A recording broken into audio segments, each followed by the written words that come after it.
আচ্ছা, আমার এই ভিডিওটা কুষ্টিয়ার কে দেখতেছে বলেন তো? যারা যারা কুষ্টিয়াতে আছেন তারা নিশ্চয়ই বুঝতে পারবেন আজকের ভিডিওটা আমি কোথা থেকে করছি, কিংবা এই মেলাটা কোথায় হচ্ছে। আসসালামু আলাইকুম সবাইকে। আজকে আমি একটা মেলার ভিডিও নিয়ে আসলাম।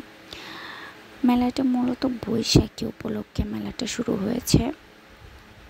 1 মাস ব্যাপী হবে। আমাদের কুষ্টিয়া পাবলিক লাইব্রেরির মাঠেতে মেলাটা হচ্ছে। তো মেলাতে আনকমন বলতে তেমন কিছুই চোখে পড়েনি, শুধুমাত্র লাস্টে দেখেন, লাস্টে একটা চমক আছে। এটাই ছিল মেলার মূল আকর্ষণ। আর আমার মেলাতে যাওয়ার মূল ইন্টেনশন ছিল এই ব্যাপারটা। আমি দেখছি, তো তখন থেকে আমার মেলাতে যাওয়ার জন্য খুব ইচ্ছে হচ্ছিল। তো এত রোদ পড়ছে কুষ্টিয়াতে, মনে হচ্ছে আসলে কুষ্টিয়া না, আমি মরুভূমিতে আছি।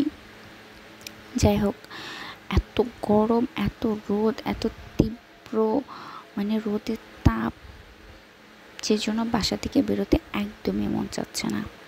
মানে এমন একটা অবস্থা হয়েছে যে খুব অসুস্থ হয়ে পড়ার পরেও না, বাসা থেকে বেরোইতেই মন চাচ্ছে না। তো আমি আসলে মেলাতে সেইভাবে ভিডিও করে কমফোর্ট ফিল করতে পারছিলাম না, কারণ আনইজি ফিল হচ্ছিল যে সবাই কি বলবে কি না বলবে। কারণ আমি তো সবার মোটিভেশনটা আসলে জানি না। অনেকে ভালোভাবে, অনেকে কিছু মনেই করে না, আবার অনেকে নেগেটিভলি নেয়। এই জন্য আমি ভিডিওটা জাস্ট অন করে রাখছিলাম, আর আমি একটু দোকানে ঢুকছি। আমি কিন্তু কাউকে দেখানোর জন্য ভিডিওটা করিনি। আমি মূলত মেলাটা দেখানোর জন্য ভিডিও করছি। কাউকে দেখানো বলতে কোনো পার্সনকে দেখানোর জন্য আমি ভিডিওটা করিনি। তো এই যে আমার হচ্ছে মূল চমক। এবার আমি এটা নেব। যখন মেলাতে ঢুকি তখন আসলে দোকানে কেউ ছিল না। তো আমি আমার ভাইকে বললাম যে চল খাই, তো ট্রাই করি। তো বললো যে কেউ নাই। তারপরে এই যে অবশেষে এই ভাইয়াকে আমরা পেলাম। এই যে ভাই আমাদের দিচ্ছে। তো আমি প্রথমে, আমার খাওয়ার খুব ক্রেভিং হচ্ছিল, খুব ইচ্ছে করছিল, কিন্তু আমার ভাই যেহেতু ছোট, দিলাম আমার ভাইকেই। এই যে তার অবস্থা, খাওয়ার পরে তার কী অবস্থা। আর এই যে সে ধোয়া খেয়ে ফেলছে, যার কারণে আর বেশি ধোয়া নাই।